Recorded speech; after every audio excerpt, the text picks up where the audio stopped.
Hi hello friends, this is Karthika. இன்றைக்கி நம்ம பார்க்க போகிற நியூஸ் என்ன அப்படின்னா, ஜாபர் ஷாதிக் அவரோட நியூஸ் தான். அவருடைய 8 வங்கி கணக்குகள் முடக்கப்பட்டிருக்கு. அது மட்டும் இல்லாமல் திமுகவிலிருந்து நிரந்தரமாக நீக்கப்பட்டுள்ளார். அது என்னன்னு நம்ம பார்க்கலாம்.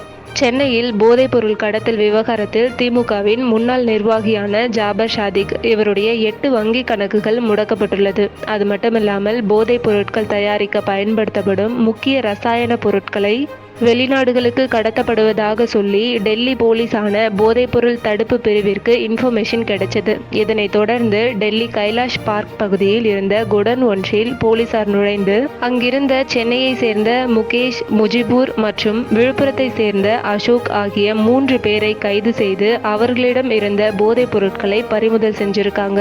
இந்த 3 பேரிடம் விசாரணை நடத்தியதில் திமுகவை சேர்ந்த சென்னை மேற்கு மாவட்ட அயலக அணி துணை அமைப்பாளரான ஜாபர் ஷாதிக் என்பது தெரிய வந்துள்ளது. இந்த செய்தியை அறிந்து திமுக இவரை கட்சியிலிருந்து நிரந்தரமாக நீக்கியுள்ளது. இதனைத் தொடர்ந்து ஜாபர் ஷாதிக்கை பிப்ரவரி 26ஆம் தேதி விசாரணைக்கு ஆஜராகுமாறு அவரது வீட்டில் நோட்டீஸ் ஒட்டினர். அவர் ஆஜராகாமல் தலைமறைவாக உள்ளார். அவருடைய வீட்டை உடைத்து உள்ளே சென்ற போலீசார் சில முக்கிய ஆவணங்களை கைப்பற்றியுள்ளது. வீட்டிற்கும் சீல் வைத்துள்ளது.